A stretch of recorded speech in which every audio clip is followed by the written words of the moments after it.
नमस्कार साथियों, आज के इस वीडियो में अपन बात करने वाले हैं एसएससी वेज रेलवे का रियल कंपैरिजन।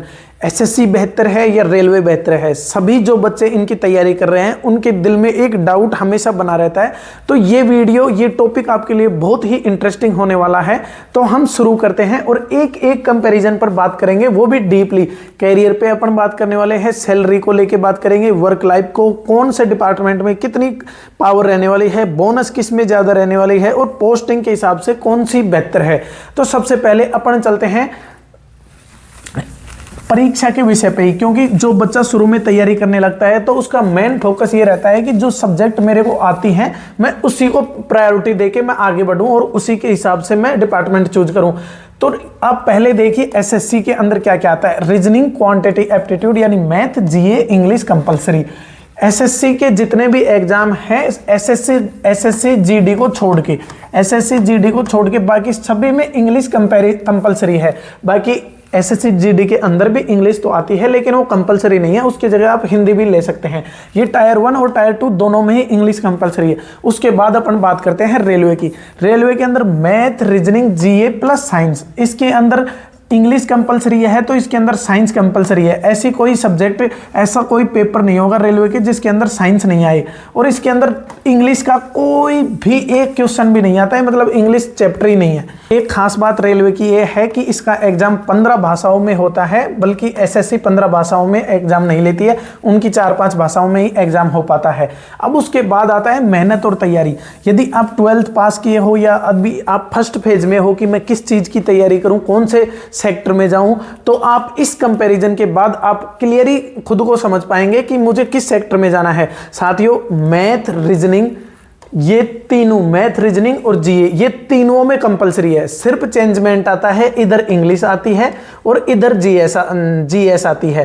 तो यदि आपकी इंग्लिश कमजोर है तो आप एसएससी को बिल्कुल ड्रॉप आउट कर सकते हो। आपकी जीएस थोड़ी मजबूत है तो आप रेलवे को चूज कर सकते हो।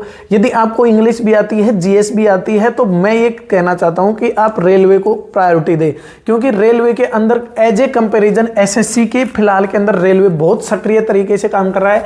एसएससी के अंदर पेपर आउट बहुत ज्यादा मात्रा में हो रहे हैं, बल्कि रेलवे कंपैरिजन, रेलवे अपन कंपैरिजन सिर्फ रेलवे से कर रहे हैं। अब इसके अंदर मैथ, रीजनिंग, मैथ के अंदर पोर्शन के अंदर इसके अंदर एडवांस मैथ का 50% वेटेज रहता है, लेकिन इसके अंदर सिर्फ 20% वेटेज रहता है रेलवे के अंदर। तो एक यहां पर भी रेलवे अच्छा हो गया। रीजनिंग दोनों में सेम रहती है, रेलवे में भी और एसएससी में भी। जीके भी दोनों में सेम रहती है। जीएस इसके अंदर अच्छी पूछी जाती है, तो इसके अंदर इंग्लिश नॉर्मल पूछी जाती है।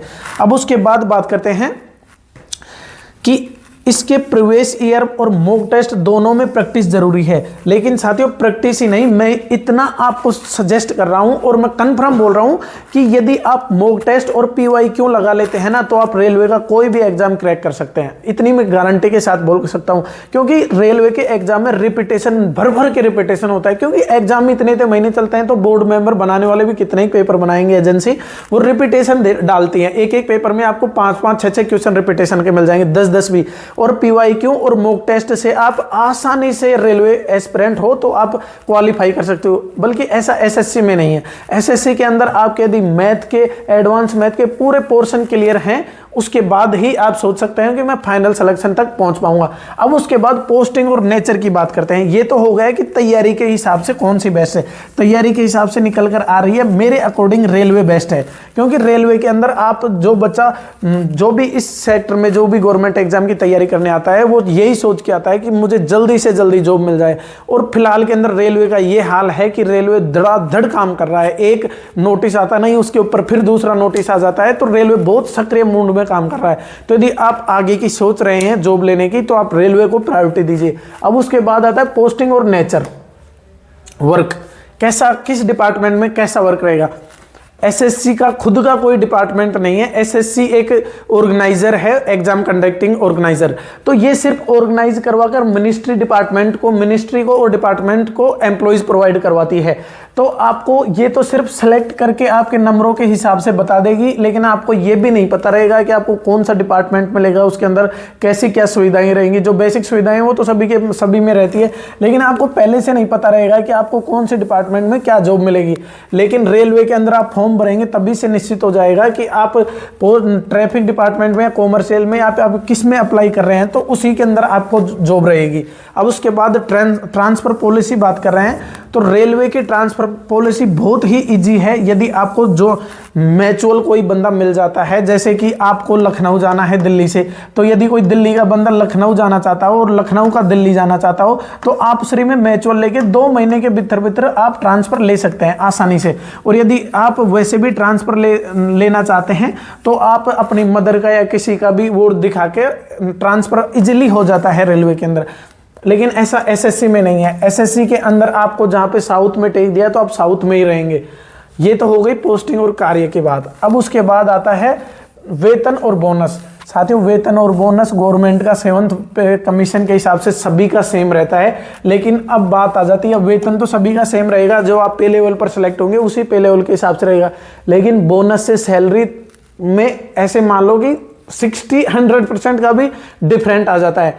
रेलवे एसएससी प्रोवाइड करवाती है लेवल 3 की होती है एसएससी जेडी की, और लेवल 7 तक की जॉब कंडक्ट करवाती है। लेकिन रेलवे वहीं लेवल 1 से और लेवल 6 तक एग्जाम कंडक्ट करवाती है। लेकिन आपको पता होगा साथियों कि एसएससी के अंदर यदि आप किसी बोनस की बात करते हो तो वो सभी डिपार्टमेंट में, सिर्फ एसएससी में नहीं, सभी गवर्नमेंट डिपार्टमेंट में 30 डेज का रहता है, लेकिन ये रेलवे में 78 दिन का रहता है। अब उसके बाद अपने स्वयं परिवार के फैसिलिटी की बात करें तो ये सभी में वैसे तो निःशुल्क सुविधाएं एसएससी भी देती है, रेलवे भी, लेकिन रेलवे के पास खुद के हॉस्पिटल हैं और आप उनसे रेफर करवा के किसी भी एक अच्छे हॉस्पिटल में भी अपना माता पिता का इलाज करवा सकते हैं। अब उसके बाद साथियों अपन बात करते हैं कि इनके पावर और ग्रोथ क्या क्या हो सकती हैं दोनों डिपार्टमेंट में। तो सबसे पहले बात करें कि एसएससी के अंदर तो आपको ये अधिकतर एसएससी की डेस्क जॉब है, ऑफिस जॉब है, तो आपके ऑफिस के अकॉर्डिंग आपको जितनी पोस्ट मिलेगी आप उसी हिसाब से कार्य करेंगे। जैसे एडमिनिस्ट्रेटिव पावर हो गई, इंस्पेक्टर या एएसओ, सीबीआई, एसआई, तो इनके अंदर आपको इन्वेस्टिगेशन की पावर है, या आप डीओ में लगते हैं तो आपको लेटर उटर नॉर्मल काम होता है। ऐसे ही ये रेलवे का है, तो रेलवे के अंदर ऑपरेशनल पावर होती है कि आपको स्टेशन मास्टर बन गए तो एक स्टेशन को मैनेज करना है, उसके सभी कर्मचारियों को देखना है। बात करते हैं प्रमोशन की। प्रमोशन के अंदर बात करें तो एसएससी के अंदर प्रमोशन बहुत ही स्लो है, सीनियरिटी बेसिस पे होता है और डिपार्टमेंटल एग्जाम देके भी होता है। लेकिन रेलवे के अंदर एग्जाम, डिपार्टमेंटल एग्जाम भर भर के निकलते हैं। आप एक ग्रुप डी वाला बच्चा 3 साल के अंदर अंदर तो स्टेशन मास्टर बन जाता है यदि किसी के अंदर मेहनत है तो।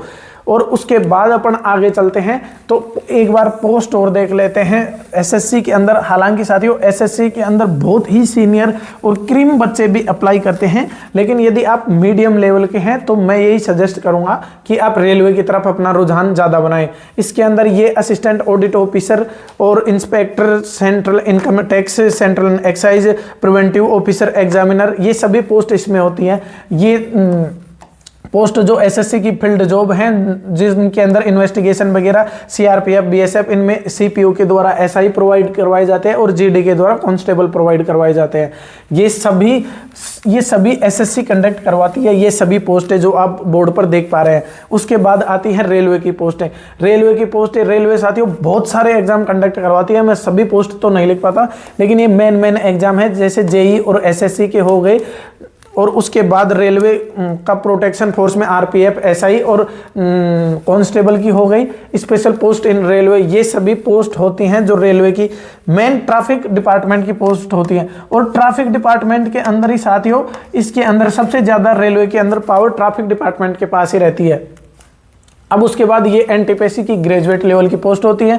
आप यदि इनमें से आपकी कोई पोस्ट लगती है तो आप बहुत ही शानदार कैरियर के साथ आगे बढ़ सकते हैं। आपकी ये पोस्ट मिलती हैं तो बहुत ही शानदार कैरियर आप बना सकते हैं। ये अंडर ग्रेजुएट की रेलवे की सारी पोस्ट बहुत बेहतरीन है साथियों। अकाउंट्स क्लर्क कम टाइपिस्ट, इन पर आप एग्जाम देकर सीनियर सीसीटीटी तुरंत ही बन जाते हैं। आप गेटमैन, पॉइंट्समैन से सीधा स्टेशन मास्टर पर आपका प्रमोशन हो जाता है 3-4 साल के अंदर। तो साथियों रेलवे बहुत ही स्पीडली काम करता है और आपका उसी तरीके से आपका प्रमोशन भी होता है। तो ये एक रियल कंपैरिजन था एसएससी का और रेलवे का। तो आपको इन दोनों में से कौन सी बेहतर लगी मुझे कमेंट करके जरूर बताएं, और आपको वीडियो पसंद आई हो तो इसे साथियों लाइक और चैनल को सब्सक्राइब और वीडियो को शेयर जरूर करें। Thank you.